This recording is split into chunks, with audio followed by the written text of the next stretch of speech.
En bon français, qu'est-ce K-E-S-S-E accent aigu, qu'est-ce que tu vas faire?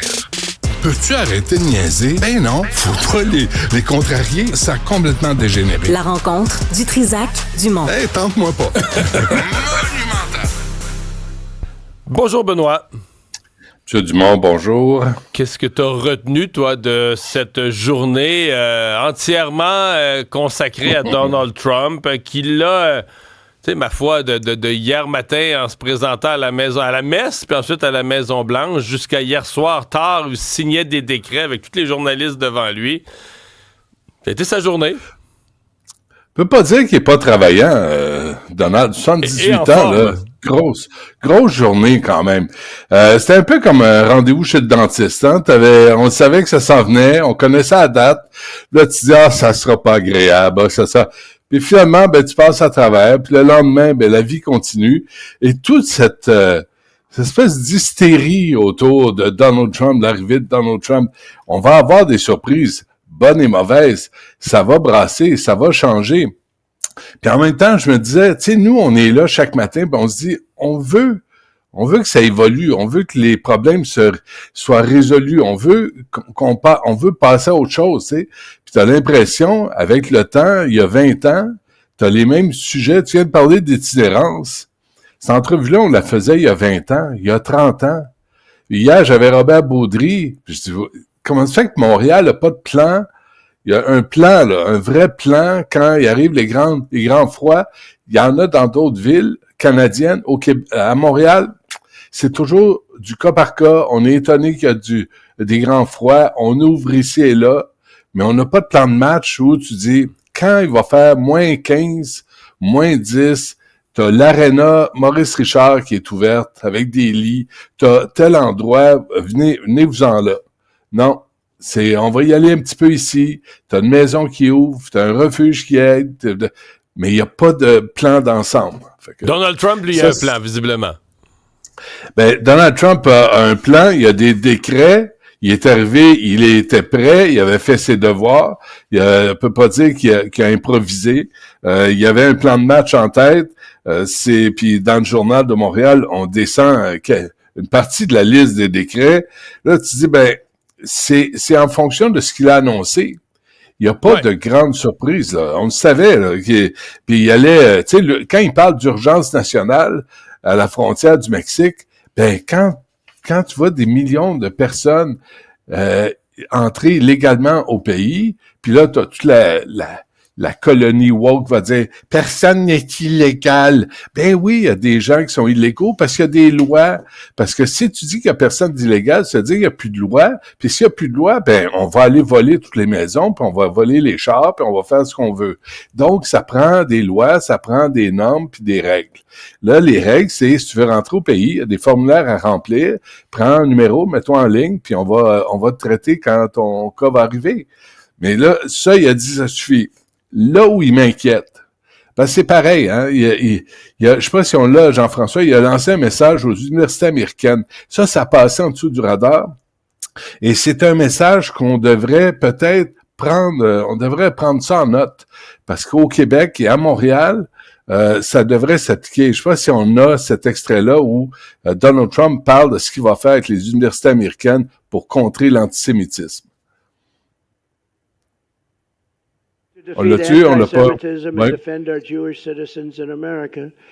My first week back in the Oval Office, my administration will inform every college president that if you do not end anti-Semitic propaganda, they will lose their accreditation and federal taxpayer support. Écoute, pourquoi on fait pas ça au Québec? Si on ne combat pas sur les campus l'antisémitisme, ils perdent leur accréditation et leur financement fédéral. C'est-tu compliqué? Et là, je te disais, Mme Freeland, hier, a fait un petit caca nerveux en fin de semaine parce qu'il y a des crétins pro-palestiniens. On a libéré 704, finalement, contre 3 otages israéliens. As-tu vu ces femmes-là sortir, rejoindre leur famille? Elles boitent, elles ont été violées, elles ont été torturées. Puis là, pendant ce temps-là, les 704 prisonniers palestiniens sont là, puis ils crient dans les rues « Tuez les Juifs ». Puis après, on va parler qu'il n'y a pas de propagande, c'est un droit à l'expression. Hey, ça va faire. Alors là, si M. Bonnardel, si le gouvernement Legault, si le gouvernement à Ottawa, s'il y en avait un, avait quelques couilles que ce soit, ferait la même chose dans les universités, la propagande, ça suffit. L'intimidation, ça suffit. Les universités qui laissent faire, comme McGill, Concordia, comme l'UQAM, ben, on va leur retirer les subventions. Sais-tu quoi? Je trouve pas ça bête comme approche. Je sais pas toi, là, mais je pense que ça suffit. Je pense que tout le monde a le droit d'aller à l'université puis au cégep sans se faire écœurer par une gang de crinqués ignorants. Tellement. Ben, fait que ça, tu sais, là, on dépeint, je vais arriver à ça, Mario, excuse-moi, là, mais on dépeint Trump, là, comme l'antéchrist, comme, tu sais, et là, on ajoute ça à l'image d'Elon Musk. Il y a une partie des choses qu'il a mis de l'avant, pour moi, qui ont du sens, là. C'est plus il faut dire les deux. C'est plus le comment et l'absence de balise. Moi, ce qui fait peur, c'est que tu dis, OK, lui, il y a plus d'opposition, il y a plus de la justice, parce qu'il est au-dessus de la justice, tous ses procès sont tombés. Fait que tu te retrouves avec un personnage là, qui a plus de balise. Il se voit comme un pouvoir. D'ailleurs, il se voit un pouvoir investi de Dieu. Là. Dieu l'a sauvé des balles du tireur pour qu'il puisse sauver ça fait peur. Ça, hier, j'étais avec Donald Cuccioletta, là, il tassé, là, on l'a refait jouer parce que là, tu dis, lui est investi d'une mission de Dieu. Ça me fait peur. Ça, on n'a pas entendu ça depuis les rois, là. Les rois qui tenaient leur pouvoir d'en haut, là, mais on n'a pas entendu ça depuis, là. Ouais, ben il y a Justin Trudeau qui disait qu'il était investi d'une mission des licornes, mais c'est pas pareil. L'image d'Elon Musk, Mario, le salut nazi. Là, est-ce qu'il a fait un salut nazi? Et là tout le monde là, il faudrait pas que les médias tombent, là, on le voit à l'image là, tombent dans ce piège. C'est quoi si c'est pas ça? Ben attends, tu sais, à force de diaboliser tout ce qui est Trump et autour de Trump, on va juste craquer davantage les crinqués. On va juste se discréditer nous-mêmes. Ça, je vais te montrer une autre image qu'on pourrait interpréter, Jean-François, des démocrates qui saluaient la foule. On peut prendre ça hors contexte. Mais je comprends. C'est hors contexte. Ça, c'est un geste pendant qu'il parle. Lui, il finit son discours. Il ferme son discours parce qu'il fait pas juste la main au complet? Hein? Oui, je l'ai fait. Il parle la main de son cœur, puis il envoie ça à tout le monde. Regarde, moi, j'ai l'air de faire un signe nazi. Il parle de son cœur. Regarde, il parle de son cœur, puis il envoie ça à tout le monde. Là, arrêtez, là. Un salut nazi. S'il y a des politiques nazis, on va les dénoncer. Si on tombe dans l'extrapolation de gestes, c'est là où on va se faire avoir. C'est là où nous autres, on va tomber dans le piège parce qu'on va pas s'intéresser à ce qui est important. Quand Trump dit qu'il est investi d'une mission de Dieu, ça c'est grave, ça c'est important. Quand Trump dit aux universités, vous allez intervenir pour cesser la propagande antisémite, ça c'est important. Il y en a des deux côtés, puis il faudrait, tu sais, le pardon à 1500 émeutiers. Il y a des policiers qui sont morts, là. Pendant cette émeute-là au Capitole, ben moi je suis désolé, mais ça c'est grave. Il a pardonné. Puis en même temps, Biden, il a pardonné toute sa gang, toute sa famille, en prévision d'attaque ou de menaces. Tu dis oui, parce que son fils Hunter fricotait avec des gens pas très recommandables. Et lui, il avait déjà pardonné, mais là, il a pardonné à tout le reste de sa famille, à des fonctionnaires, à tous ceux qui ont baigné dans le procès justement des fonctionnaires qui ont agi dans le procès contre les attaques sur les attaques contre le Capitole.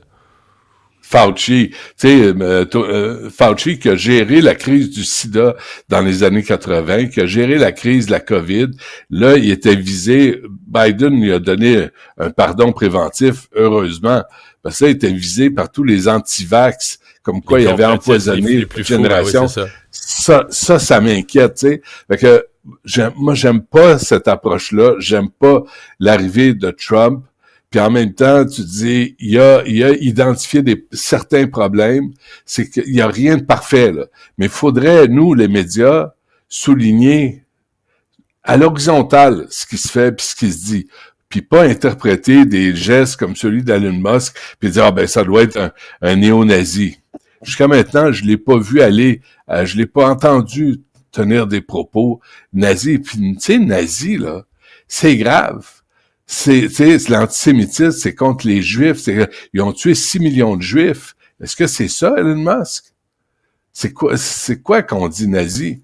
Faisons attention là, à ce qu'on dit. Moi, des nazis, des saluts, puis des cris antisémites, j'en ai entendu dans les rues de Montréal, puis le SPVM, puis la ville de Montréal a jamais rien fait pour contrer ça. Ça, c'est grave.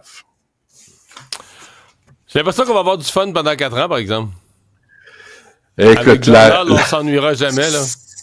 En tout cas, les 2 premières années, là, jusqu'à temps qu'il y ait d'autres élections là, à la Chambre et au Congrès, mais d'ici 2 ans, c'est inquiétant parce que Trump a tous les pouvoirs, sauf celui de demander à Melania de porter un chapeau où il pourrait lui donner un bisou.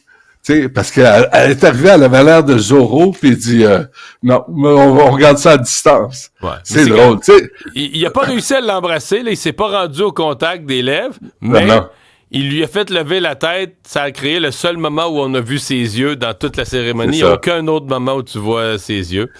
Voilà, moi, je sais pas toi, Mario, mais je me pose toujours la question, comment elle a commencé sa journée?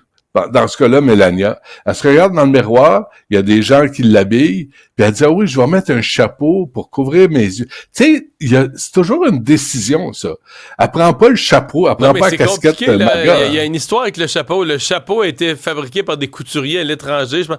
Il a été livré, puis il a été brisé dans la livraison. Il est arrivé, il était tout aplati, tout magané. Ouais. Il a été refait. Il y a toute une histoire. Non, elle voulait son chapeau. Elle se voyait en Zorro. Il n'y avait pas d'ambiguïté qu'elle voulait. T'as-tu vu Byron, là, leur fils, qui mesure 6 pieds 7, là, tout à coup? Tu sais, on disait il y a 8 ans, il est peut-être des spectres de l'autisme, il a de la misère à interagir avec les autres. Hier, je sais pas si tu l'as vu pendant la cérémonie à l'Arena, mais il avait l'air d'un garçon de son âge qui faisait un peu le matamor, tu sais, je dis bon, ben, tu sais, là, d'ailleurs, il a commencé à conseiller son père. Je te dis, ça va être lui le successeur. Tiens-toi bien. Oui, mais il l'a envoyé faire des... moi, j'ai entendu un balado avec Donald Trump et il avait dit, c'est mon fils Byron qui m'a dit de venir ici. Il paraît que t'es écouté. Fait que Byron a joué un rôle là-dedans en disant... Convaincre les jeunes. Oui, absolument. Parler aux jeunes. C'est ça. Je te dis, c'est le successeur. Hey, Benoît, bonne journée.